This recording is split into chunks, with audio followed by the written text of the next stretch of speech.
kasih Anda masih bersama kami di dalam Berita Padang. Berikut 3 berita utama hari ini. Pedagang di Jalan Permindo, unjuk rasa di rumah dinas Wali Kota Padang.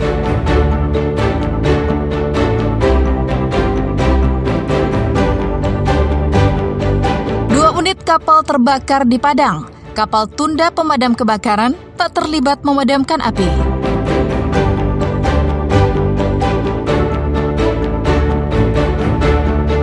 Mantan Direktur Utama Perusahaan Umum Daerah Padang Sejahtera Mandiri ditahan.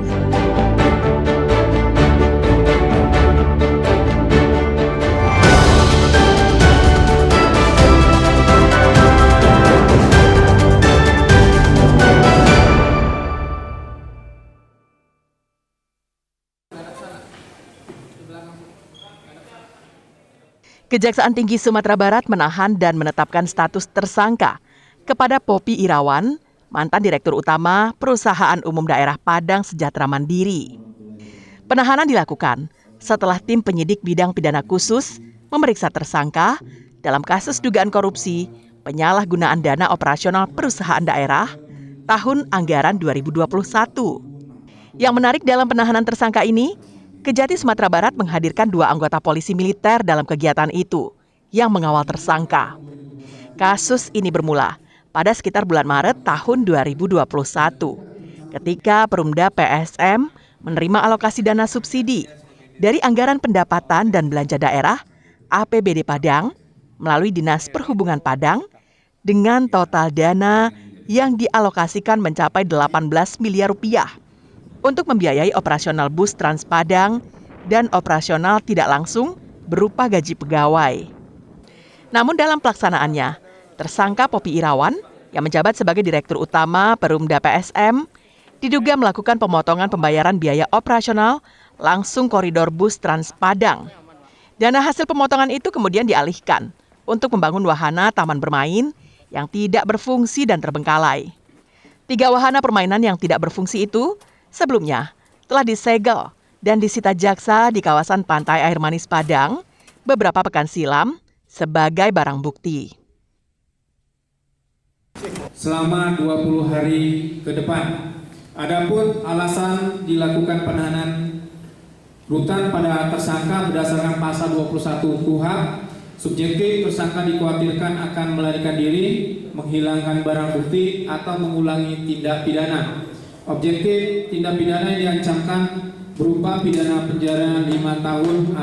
Selain itu, tersangka juga diduga menggunakan dana untuk membuka usaha delivery order semen beton serta melakukan perjanjian utang dengan sebuah bank badan usaha milik negara di Padang.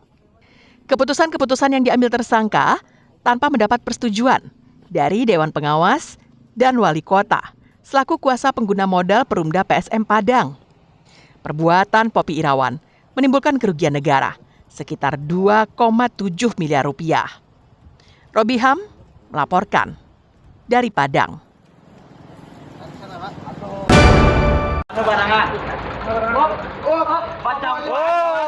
Dua pemakai dan pengedar sabu-sabu ditangkap oleh tim Opsnal Satres Narkoba Polres Junjung pada Jumat malam pekan lalu di 2 lokasi berbeda.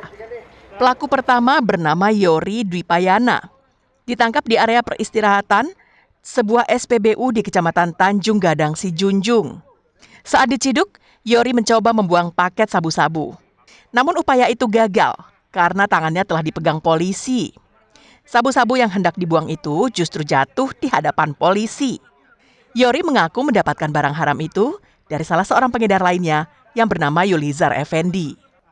Polisi kemudian mengembangkan kasus ini dan menangkap Yulizar di rumahnya di Kecamatan Tanjung Gadang Junjung.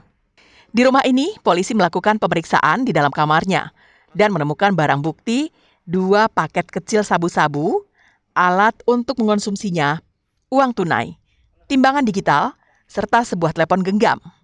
Kedua pelaku kemudian dibawa ke Mapolres Junjung untuk menjalani proses pemeriksaan lebih lanjut. Kami berhasil mengamankan salah seorang pelaku penyalahgunaan narkoba dengan inisial YD. Dari hasil penangkapan tersebut kami berusaha melakukan pengembangan terhadap pelaku lain, yakni saudara YE.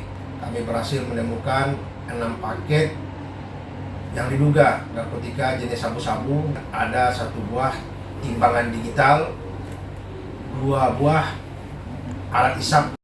Atas perbuatannya, kedua pelaku tersebut dijerat polisi dengan Undang-Undang Nomor 35 Tahun 2009 tentang narkotika dengan ancaman kurungan paling lama 20 tahun penjara. Eko Pangestu melaporkan dari Sijunjung.